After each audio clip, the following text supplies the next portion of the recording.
All right, good friends, welcome to another monthly live chat. Great to see you again. We're going to have two this month, which is very exciting. So thank you for your patience. We couldn't do it last week. So here we are on the 4th of July. If you're a United States person, happy Independence Day to you. And if you're from another country, happy 4th of July. But here we are, ready for more questions. And we're going to start with our first question from the day. For the day, it was from Danny V. Hi, Justin. Hope you're doing well. My question is, what do you consider as correct jaw movement? I've heard of a few classical singing teachers talk about the down and back position, but just how far back? And does this apply to contemporary singing? Great question, Danny. And nobody's ever asked me that before, so really cool. Now, the down and back position does actually apply to all kinds of singing. Here's how you're going to find that.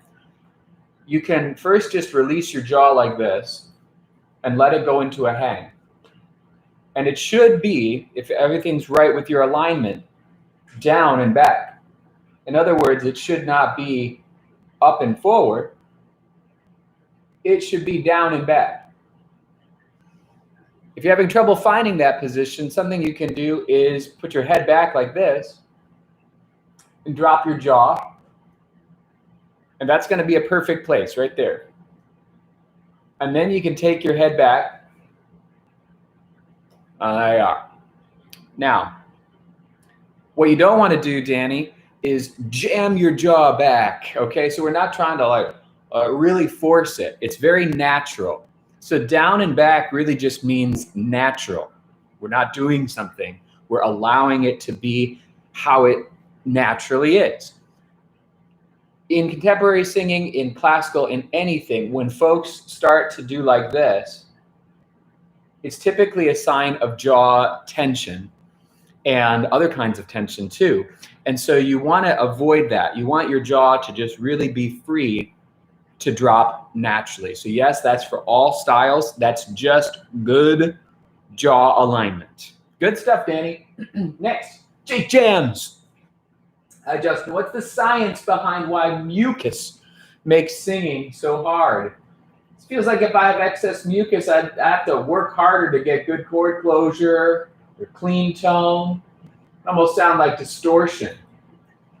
If I'm persistent and do a lot of hard onsets, mucus sometimes gets cleared up so I can actually sing well. Some days I don't have any mucus, singing so much easier. Okay, so what's the science of mucus? Well, it's just mucus is just mucus. It's the junk that you have in your throat from being sick, from allergies, from something that you ate, and basically it's extra stuff on there. It's not actually going to make your singing more difficult, but I would say more annoying, okay? Because you're just dealing with something that's interfering with the vibration, right? We have our normal vocal fold vibration, but then it's like something's in there clouding it all up. So it's not really, very difficult science. It's just extra junk in your throat that you've got to clear off of there. I like that you're saying, Jake, that as you sing more and as you do some onsets, it clears out.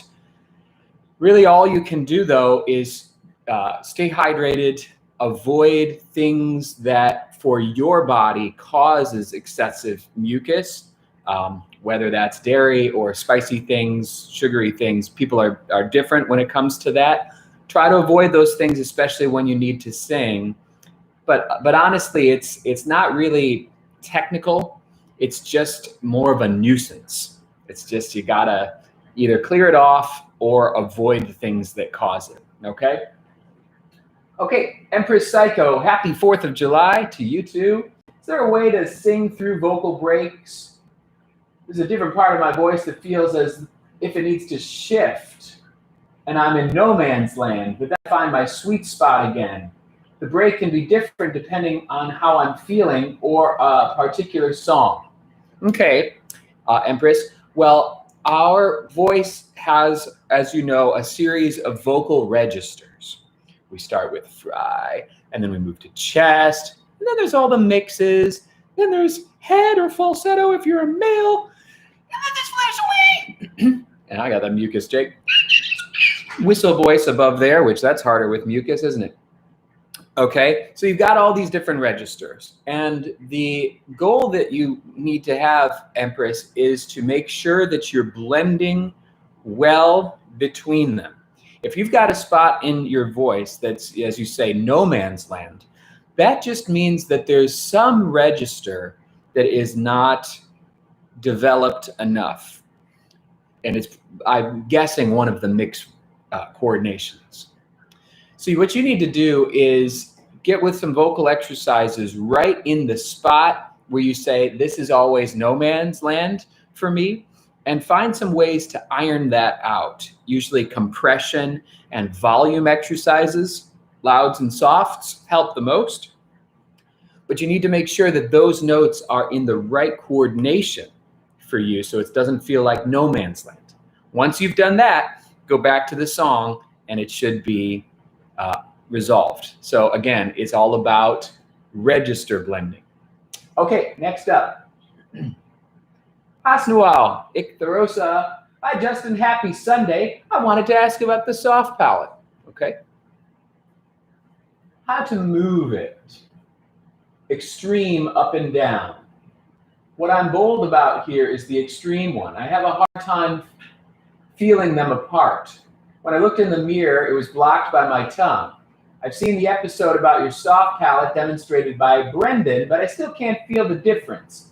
How do you really practice soft palate movements? Do you have some exercises? Yes, I think we can do that really easily here today.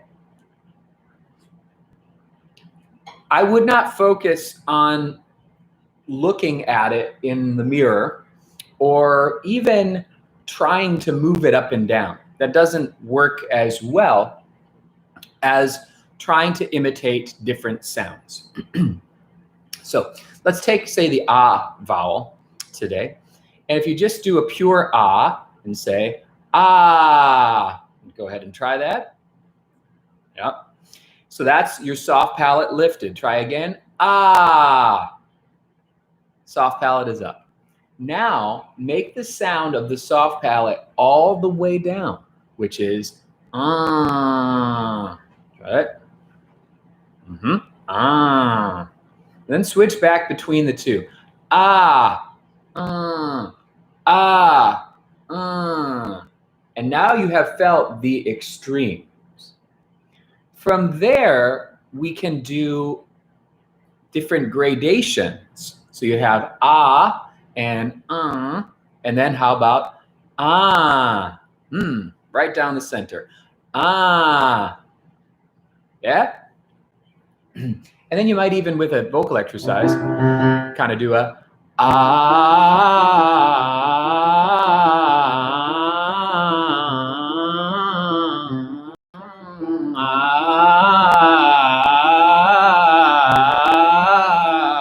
moving through different gradations and getting really nice and subtle with that, in the same way that we would maybe do a larynx kind of gradation exercise. You can start to do the soft palate gradations.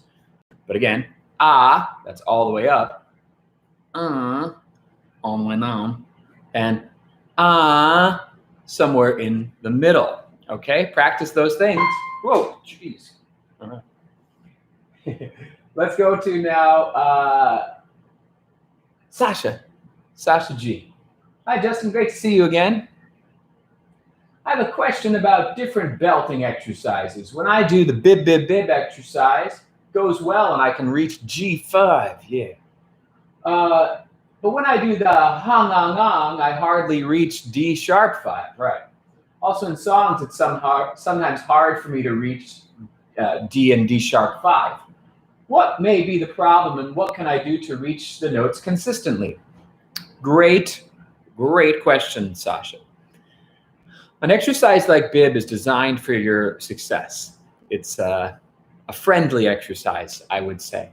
And the reason it's so friendly is because it's giving you that B consonant, and that's a voiced plosive. Buh, helps you to hang on to the compression.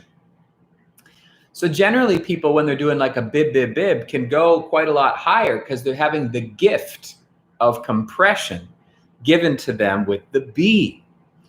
But then we take it away, and in the hangang, you have H, which is actually working against your compression. And then you have the nasal, the which again is working against your compression. So bib, you have one big time friend, the B. Hangang, you have two antagonists, H and NG, two guys working against your strength. Now, as you know, we've got to be able to sing all the vowels and all the consonants up on those high notes, but some are going to be harder or easier than others. So what you're facing, Sasha, is very, very common, but we've got to make sure you can train that H to still be in the belt. So it's really as simple as this. You're going to go up there to your G5 with the bib, and then perhaps why don't you do like hibibib to start training the H. You go up, you hit the D sharp 5, the H, you can't get it. So then you change to bib. Remind your chords what that feels like to hit a strong bib, bib, and then back to hibib. And then bib, hibib, bib, hibib until you can do it. I have a kitten on my lap. Oh boy. So yeah, so you're gonna go back and forth, bib, bib, hibib until the H goes on D sharp 5, and then you take it to E, F, all the way to G, and now you've trained the H.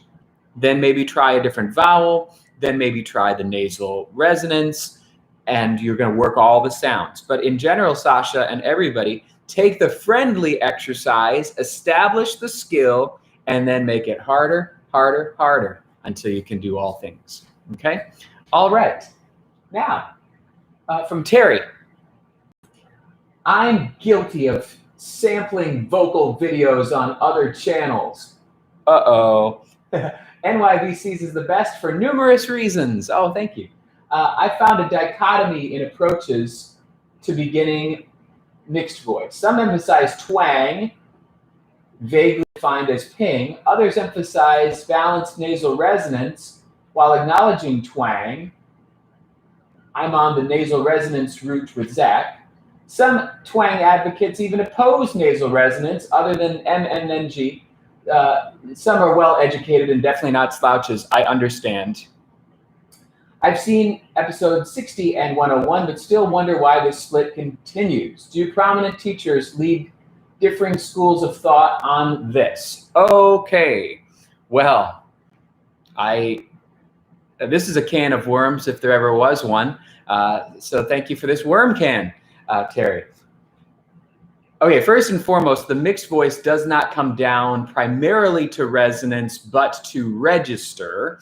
Resonance is a key aspect of a register, so it's an element of it, but at the end of the day, it is not the thing. So what I'm saying is the coordination of the chords is ultimately what makes it a mix. So you could have many different resonance strategies and still achieve the mix. So in some senses, I would say it's not the nasal, it's not the twang, it's not any of those things, it's the compression. Because at the end of the day, what is a register? The vibratory mechanism of the folds. So you could do it with twang or without, you could do it with the nasal or without. It doesn't have to do with resonance primarily. Okay, so again, resonance impacts it, but it is not the core aspect. So that might help you as to why people approach it different ways, because there are many ways to approach things. This being said,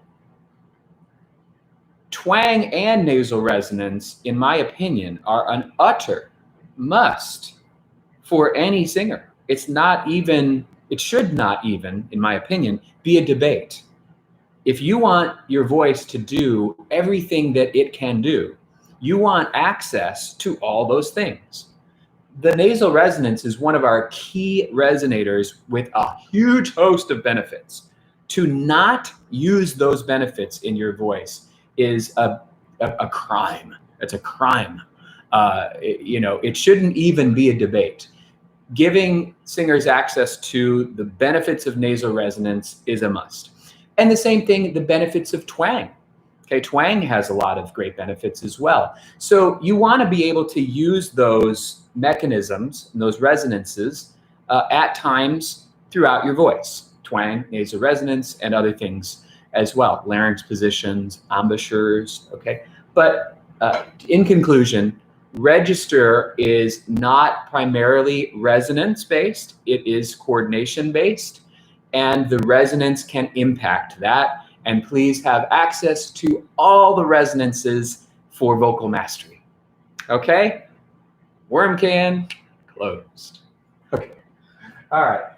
Let's go on to Lucas Oliveira D'Antonio. Hi, Justin. How do I make the high notes and head voice sound better or more powerful? Well, there's lots of ways, Lucas, but I think probably the biggest thing that it's going to come down to is freedom. Freedom. The beauty of the tone of one's voice tends to be because it's not bound by various tensions. Okay, and that could be, tension in your neck. And so you need to kind of look at posture and alignment, and is there anything squeezing on those high notes? Freedom of the larynx. Do you have larynx control to move it up and down? And probably as things go higher, move it down so that it's not, really rising and squeezing. See if you can find some space there. And then also jaw, as we talked about from our first question today, is your jaw jutting or squeezing? You might also look at the tongue. Is the tongue retracting or squeezing in some way? So see if you can go down that checklist: posture and alignment, extrinsic tension, larynx position, jaw and tongue freedom, and play with that and see which of those elements makes you like the sound more and what makes you feel freer with your instrument. As far as power, that tends to be from the breath. So, try some volume exercises that use more or less of your breath pressure and see if that gives you greater power that you like. But still, you got to have a free instrument if you want to have the tone quality that you're looking for. Okay, good. Now,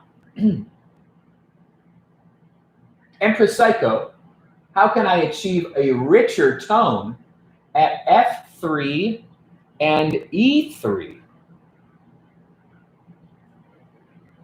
Well, Empress Psycho, I feel a little bit confused on this one because that would be, I think you're a female, if I'm not mistaken here, that would be the lowest part of your voice. And maybe that is what you're what you're asking. So most females bottom out right around E3. Sometimes can go lower, but on average, the E3 would be the low note for a female voice. So let's assume, and please let me know if I'm off track here, but let's assume it's a female voice and you're saying, how do I get a richer tone at, oh yes, I see, female, yes. So how do I achieve a richer tone at the bottom of my voice? Well, there's very few things we can do at the lowest notes. But what I would suggest to you, Empress, is to really go bright and high larynx. Use the twang, use the high larynx position, use the compression. Because what happens is we get down to the bottom of the voice and we have one of these. And the larynx is all the way down, the chords are floppy, and we're trying to make that rich, but we can't. Actually going getting bright and twangy, increases the solidness and the presence of the voice at the bottom. Let's see. Yep, right. Gotcha. So that's what you need to do. Higher larynx, twang, compression to make sure that things aren't getting deep and floppy at the bottom. Okay. Now, Daryl Brown, this may be a silly question. No silly questions. But what exactly is the difference between projecting and shouting? How can I visualize what projecting should feel like in my head? Well, that's a great question, Daryl. It's not silly at all. So a shout, we'll define it this way: a shout versus projecting. A shout does project, okay? But a shout is going to be using more brute force and less strategic resonance to produce the sound, okay? So when I shout, I just, hey everybody. I am using brute force and not being strategic with my resonance. I'm just opening everything up and pushing it out there.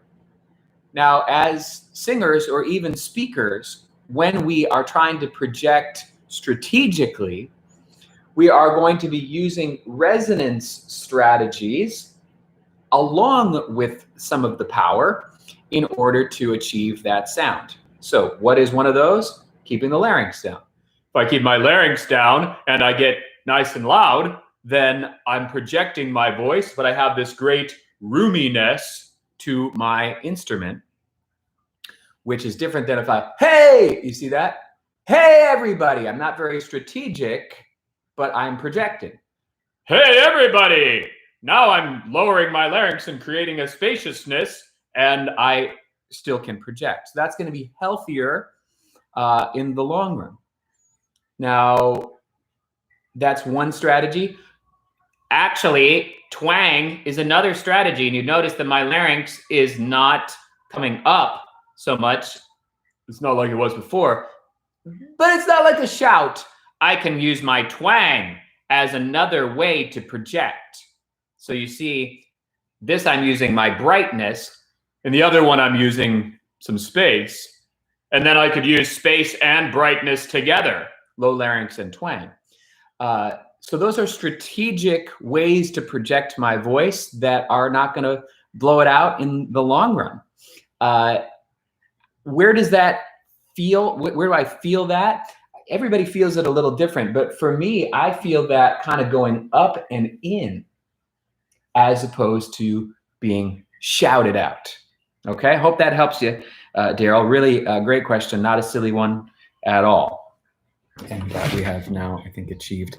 Oh, nope, still awake. All right. Ha. Let's go on here now to Rosa. I couldn't do mixed voice before, but after following your advice, I can do mixed voice in 6 months. Whoa. And I believe that muscle memory is very important in vocal training. Does this make sense? Oh, yeah. Makes all the sense in the world. We underestimate, I think, sometimes just how athletic singing is. It's more of muscle training than anything else, really. You're trying to get all of these little muscles to work in harmony to create the sounds that we want. But those muscles take time to coordinate and to understand, and then to have that muscle memory to say, yes, this is a vocal task I can do anytime I want. So you're right on, Rosa, right on. Alley Cat Singer. Glad I could show, even a little late. Was trying to get a tune into iReel and I lost track of time. Oh, well, we're glad to have you, Alley Cat. Welcome to the chat. Now, Jiho Kim. Hey, Jiho. We all missed you, and I hope you had an amazing holiday weekend. Today, oh, thanks, Jiho. Today I'd like to ask you about sustaining a high pitch in mixed voice. I think of high notes as walking on a tightrope.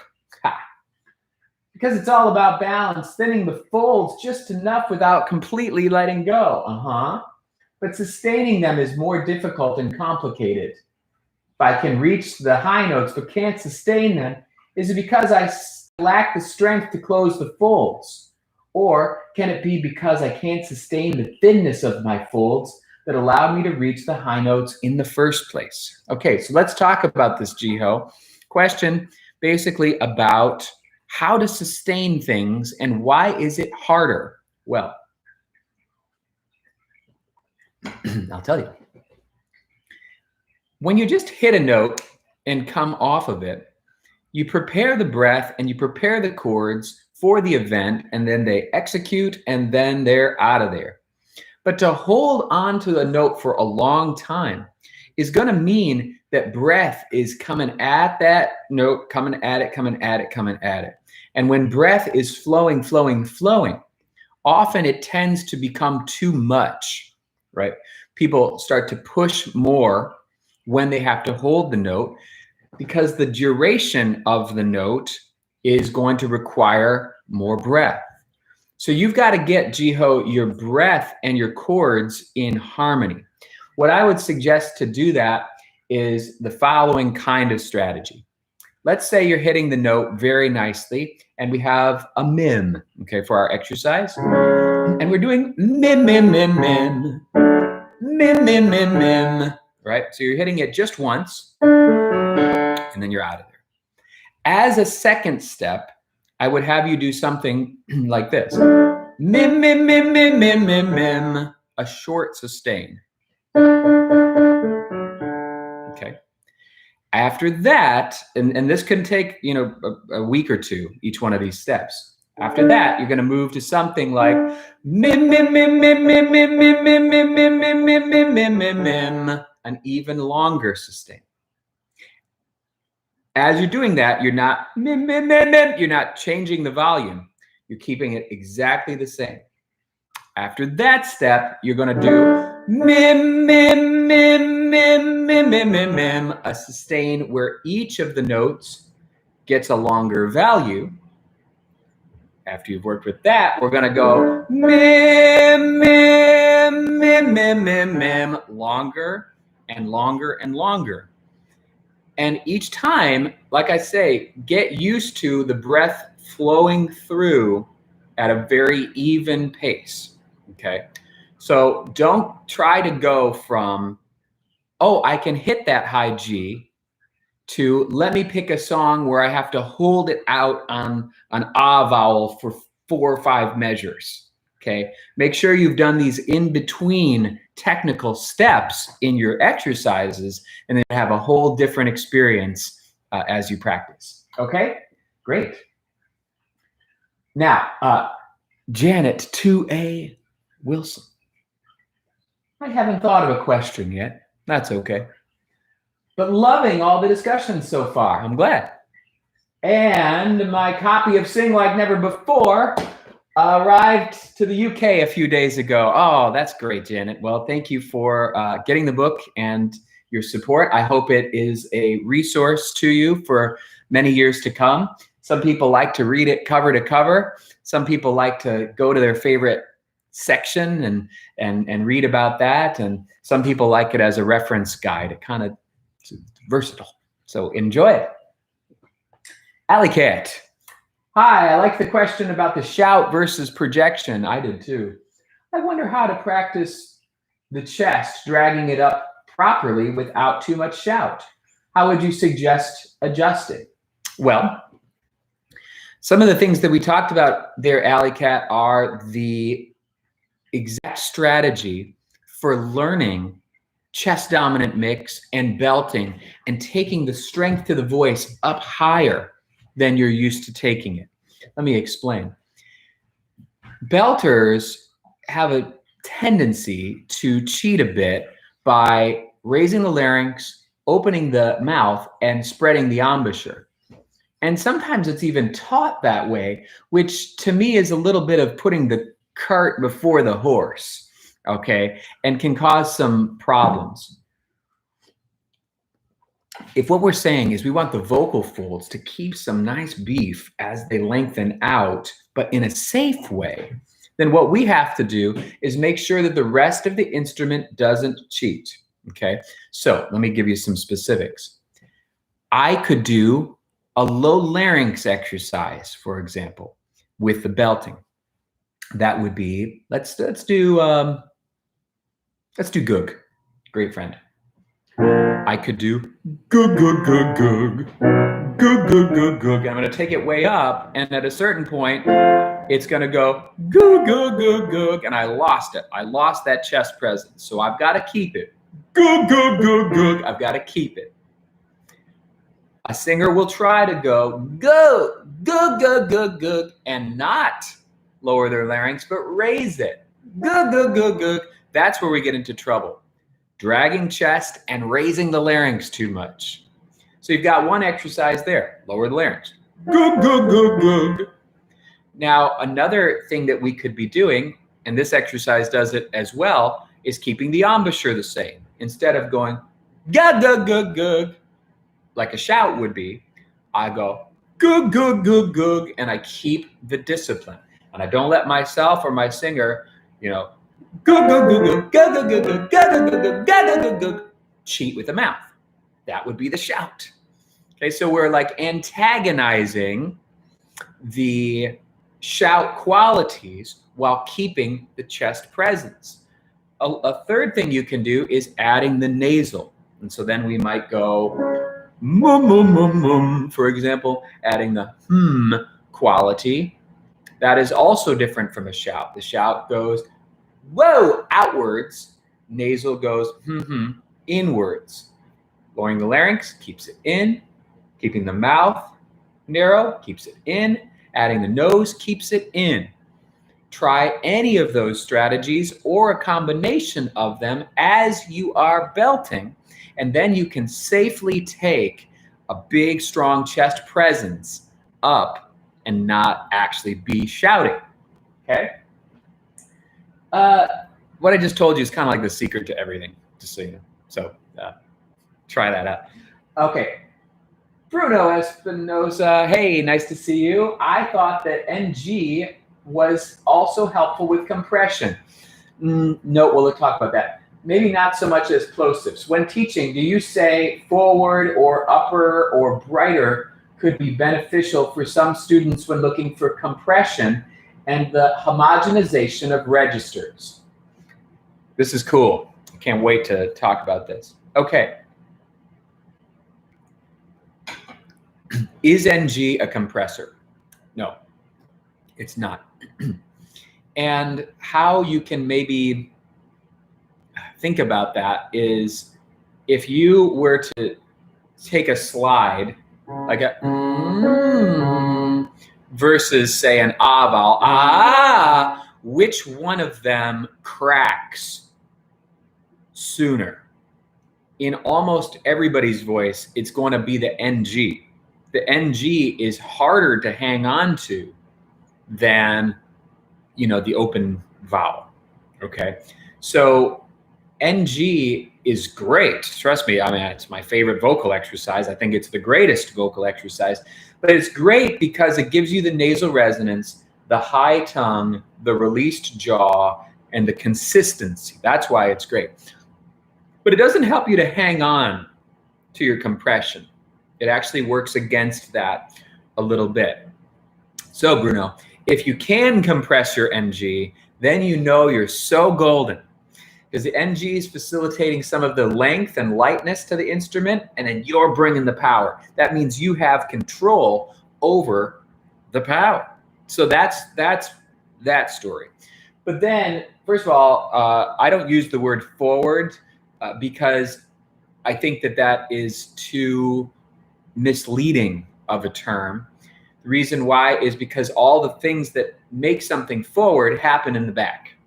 Like, yeah, there's a very, very forward sound, but how am I doing that? Everything's back here that makes it forward. So I don't use the word forward. It's okay if you like it, just as long as you can explain what you mean. But also upper and brighter. So forward, upper, and brighter. When I say upper, I mean like higher pitches, but when I say brighter, that's a word I do like. That means that we're amplifying higher frequencies in our vocal tract. So it's very easy to visualize this. We just take out our spectrum analyzer here, spectrum view, if you want to get this for your iPad. If I am bringing out my very bright sounds, you see what happens at the top. And if I bring out the, my darker sounds, you see what happens there at the bottom. Okay, so very easy to see that the brighter sound amplified a lot up here and the darker sound amplified down there. So that's what we're hearing when we hear brightness versus darkness. High overtones being brought out or lower overtones being brought out. But does it help to blend the registers? I would say yes, it certainly can, because when you have a consistent resonance, it will facilitate consistent registration. Bruno, I would not make it my only go-to, because, for example, like the Goog and all that low larynx stuff we were doing, that also can help people blend their registers. The blending of registers takes consistency. Whether you use nasal resonance or you use a very twangy sound like you're suggesting, or you use a very dark sound, having the singer keep what they had is the point. That's also why the straw technique is something that people like to do for register control, because the straw always sounds the same. It's making everything constant. And when all of this is constant, then this can be worked out. Okay. Okay. What's that at the top? Oh, Empress says the kitty is so cute. Yes, he is. This is Tuner. New kitten. And Daryl says, brilliant. Thank you so much. I loved that question, Daryl. And Ella says, I'm putting together a 2-hour jazz program. Cool. Is there an approach on how to do it best vocally? Which songs to do first, middle, and last? Yeah. I want it to be entertaining for the audience and not boring. Yeah, well, there's lots of strategies there that you can do, Ella. But some that I can tell you is, first, let's talk about vocal stamina, because a 2-hour show is a long show. You can do it, but it's long. So, make sure that you don't either put, if they're really, really athletic songs, you don't put too many of them in a row, or, for example, you don't put too many at the beginning, and then you don't have any energy at the end of the show. So start first by planning your stamina. Which of these songs do I think is going to be my biggest challenge? And pace yourself. So start with that. What's going to be my pacing? But then from there, usually we want something entertaining and catchy right at the beginning. And then at the end, we're also going to need something of a grand finale or even an encore. So think about what's going to be your big song. We're definitely going to want to take it down for something more intimate and maybe even sad or ballady in the middle. But what I'd suggest to you, Ella, for an overall concept is, what story do you want to tell? I don't know if this is like a cabaret format where you're sharing things about your life and telling little stories or vignettes. If it is, that's very easy, because then you can tell a story that way and progress the songs based on, let's say you're telling your life's journey as a singer, and you start as a young person and how you trained and experiences you've had and what it's all taught you. That can be a nice little story there if you can use your words. But if it's just songs, you can kind of do the same kind of thing. You can think of what does each song mean to you, and lead us on a little bit of a journey through song. Okay, so I hope that some of those strategies help you to create a great show. Let us know how it turns out. And then we've got musicals 81.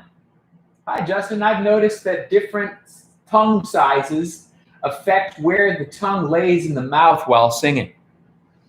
A person with a shorter tongue and a bigger mouth may not keep the tongue tip touching the bottom teeth.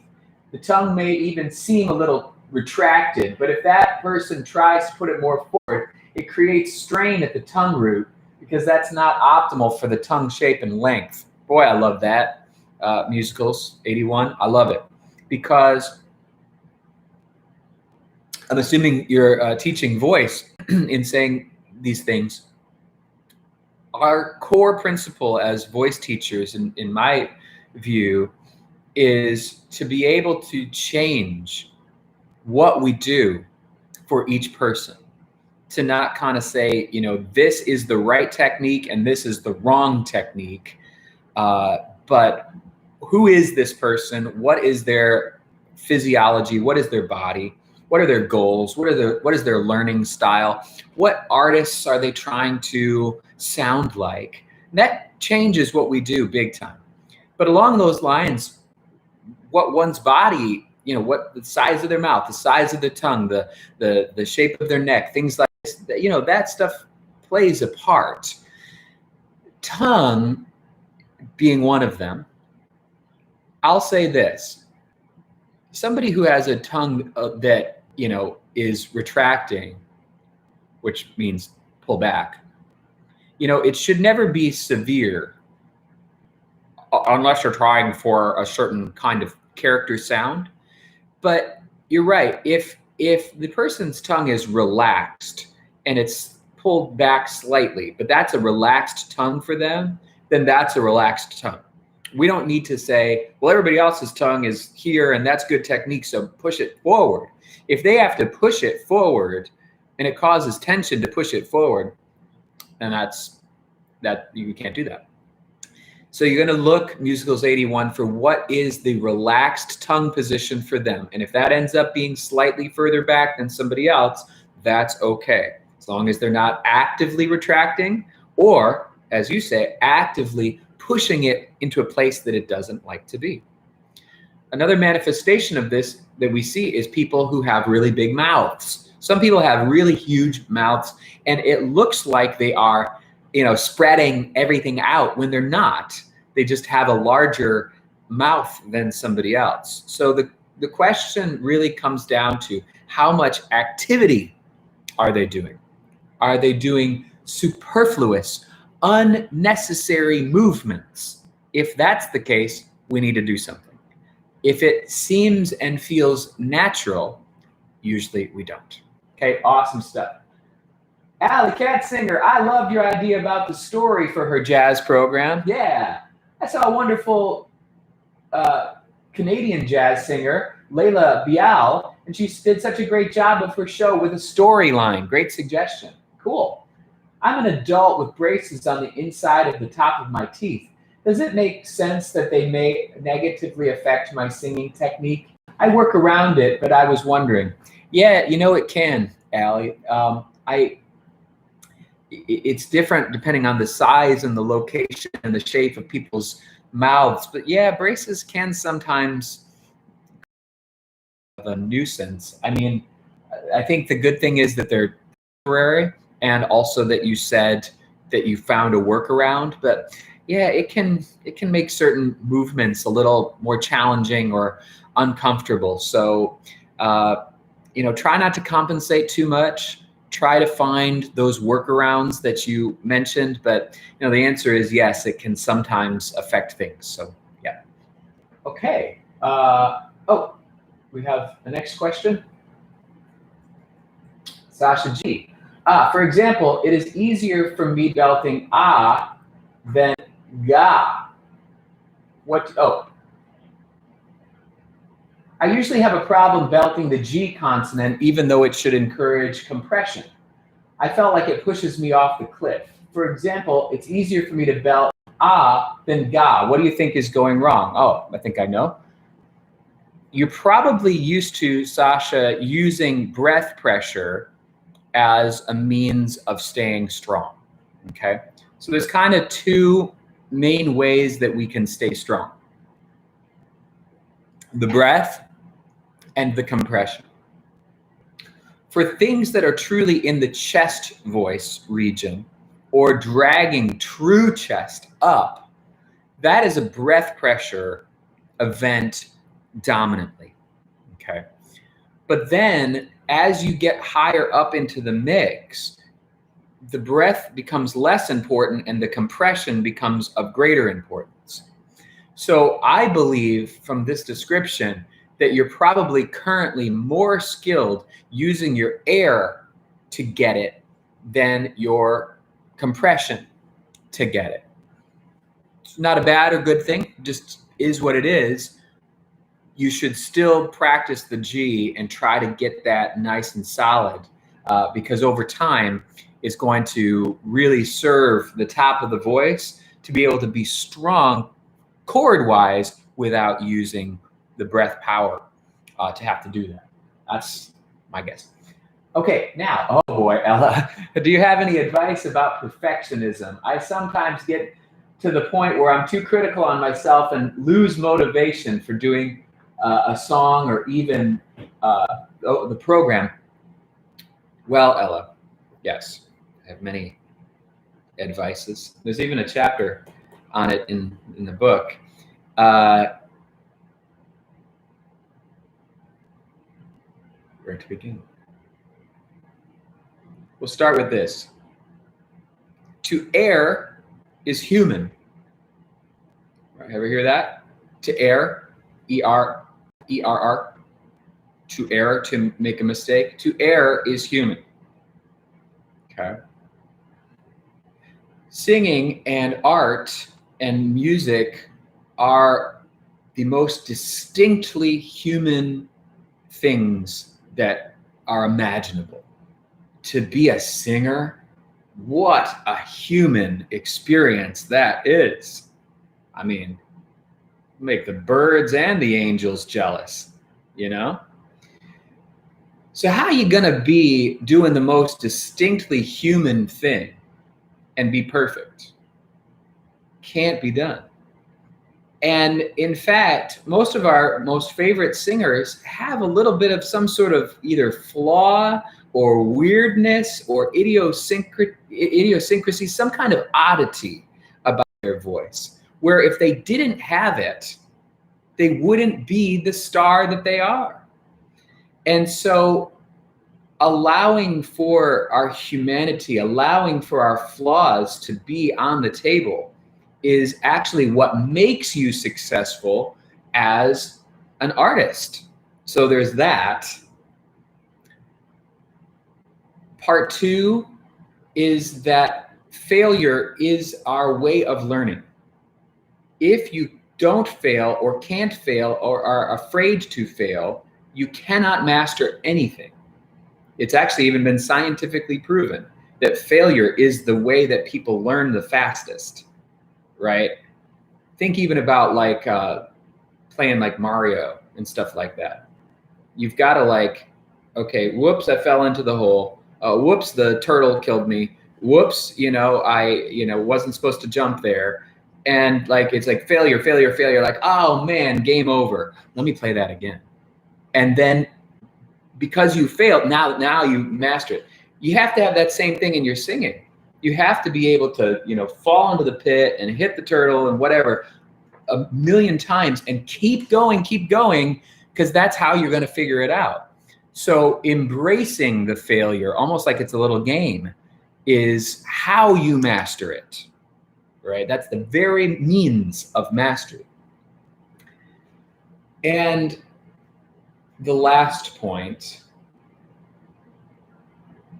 perfectionists are usually excellence lovers gone wrong. Nobody's taking from you the pursuit of excellence. Please continue to pursue excellence and value excellence and strive for excellence. But when excellence becomes corrupted and sick, it turns into perfectionism. So take away the perfectionist element, take away the need for that, and go back to the true heart that you have, which is a love of excellence, and say, you know what? I love excellence, and failure is a part of excellence. And you're right there. Okay? That's my sermon. Okay, Jake Jams, another one from Jake. How to improve the low mix? I spend a lot of time singing high, challenging mix songs, F sharp, tenor, high C, yeah, F sharp to tenor, high C. But when I get to the low mix, D4 to F4, below my F sharp passaggio, it's less powerful. Could this mean I'm a high tenor? Yeah, it means that you lean towards that sound, Jake. So, you know, you got to do some chest dragging there, some true chest dragging.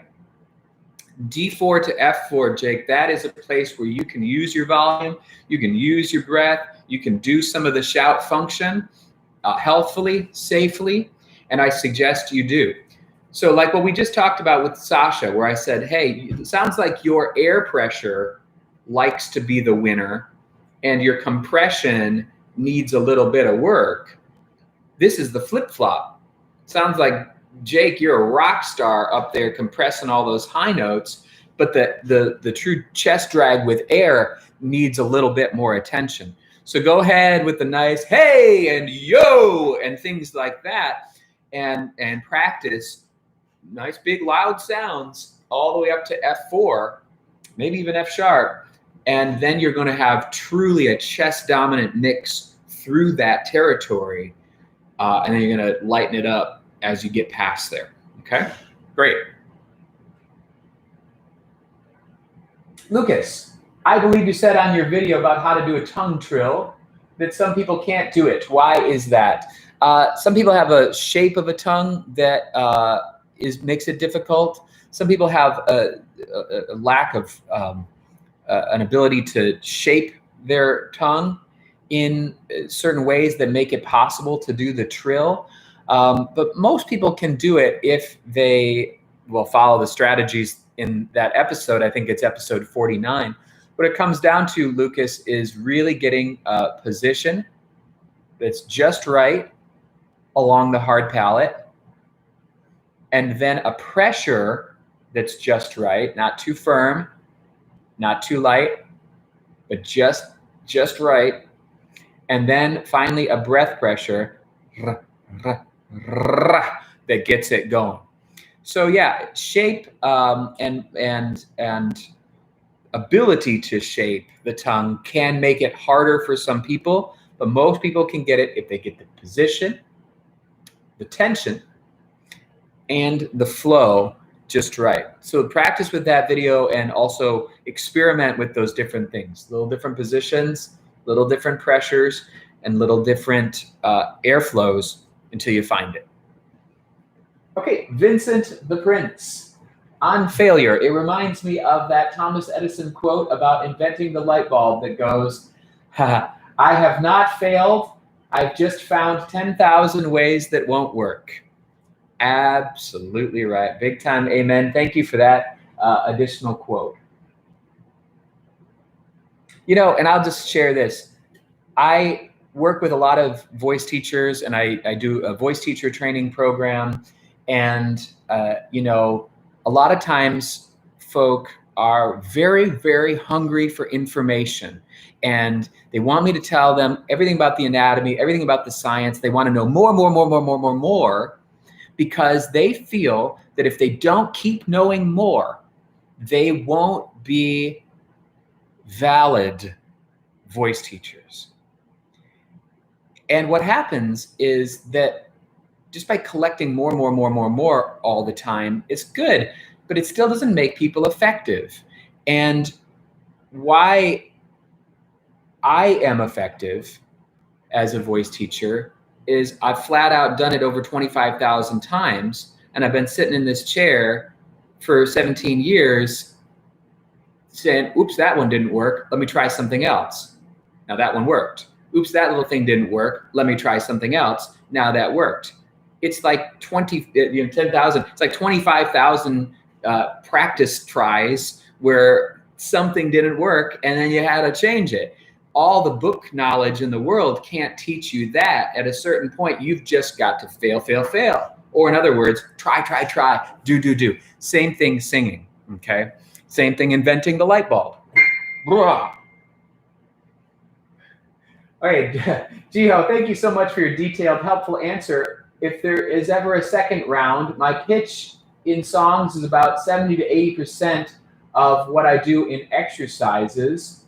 What's the best way to close this gap? Best way is to do your songs on the exercises that work, that you like, whether it's a lip trill or a bib, bib, bib. Do the melody of the song on the exercise and then put the words back. Alley Cat, do female alto voices sometimes have an easier time moving through their E4 through G4 range versus sopranos? Just wondering.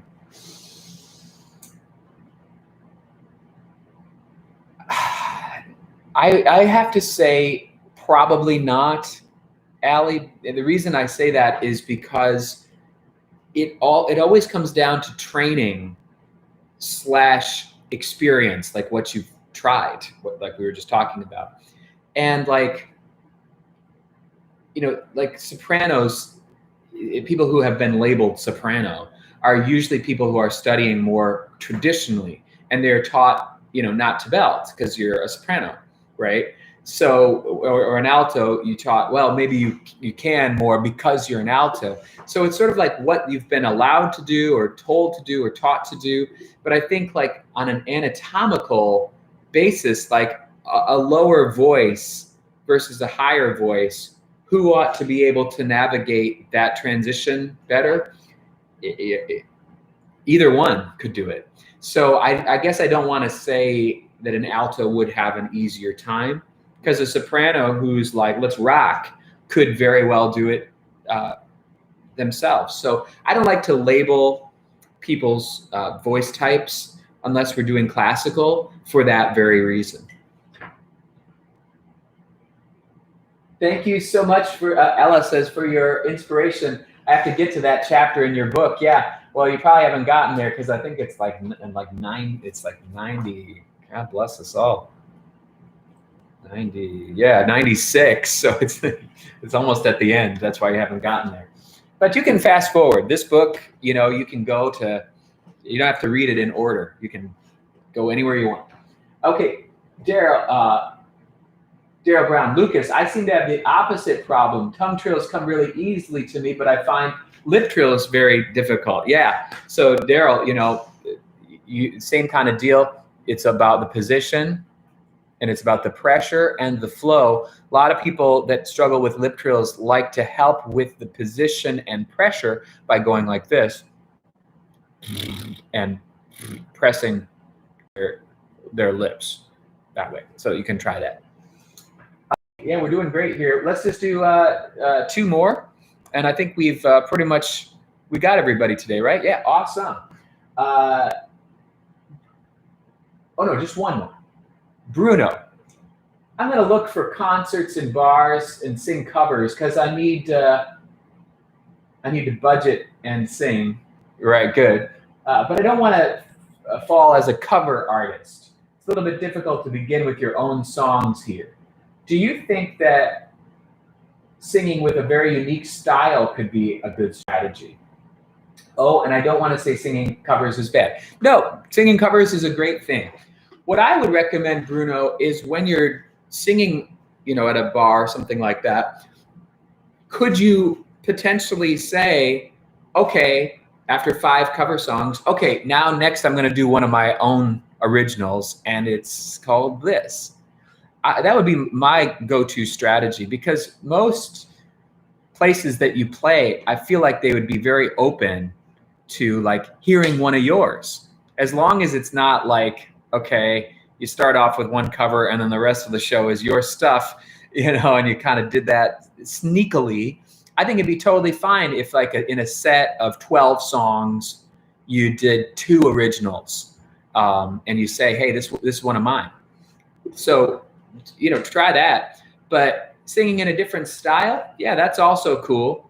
So that you are taking those cover songs and making them your own, putting little twists in there where people say, wow, I really like how Bruno performs those songs. I never heard them in that way. I like this singer. That makes us interested in you. And then when you do say, now here's one of my own, people say, let me download that. Let me check this guy's, social media, whatever it is, to find out more. Okay, so good stuff. Well, we have one. Oh, and I missed something from Jake Jams. This last one. Visually and descriptively, what are the vocal cords doing in chest, voice belted, chest voice pure, head voice light, medium, and heavy mix, flageolet / distortion from overcompression? Holy wow. Okay, I can do it though. I can do it. Okay, so generally speaking, Jake and all, when we're in chest, we're getting the lower portion of the folds, we're getting the most mass. Okay, so the breath comes up, we're hitting the low part, and we're getting a full mucosal wave. When we're in head voice or falsetto, we're just getting this little tip, and we've lost the beef. When we're in flageolet, from what we've seen so far, it's either barely touching or not touching at all. So it's just the lightest little thing. So we have flageolet, we have head voice and falsetto, we have chest, and then we have various mixes along the journey. So beltier would be like adding more beef, and less belty would be taking away some beef without fully losing it. I have a kitty again. These things come full circle. Okay, so chest, and this is crude here, all right, folks. It's more detailed than this, but this is a great way to understand it. Chest, mix, head and falsetto, flageolet. Okay? Hope that helps you. All right, well, happy Independence Day once again to our U.S. folk, and happy July 4th. Oh, what a day to everybody around the world. I appreciate you guys. We've got big stuff coming up. We've got a cool episode on teaching children singing coming up later this summer. And we also have David Phelps. I'm going to do a series with David Phelps down in Nashville. And he's going to give us some tips on how to be the world's greatest singer. So some really like massive episodes that we're working on for you this summer. And of course, there'll be voice breakdown coming out and voice lessons online. We break down some great singers there. So some cool episodes coming up. But I appreciate this Sunday crew. Always great to see you. We're going to do another one in July. I think it's in like 3 weeks. So we'll see you again for more. Have a good day. We'll see you then.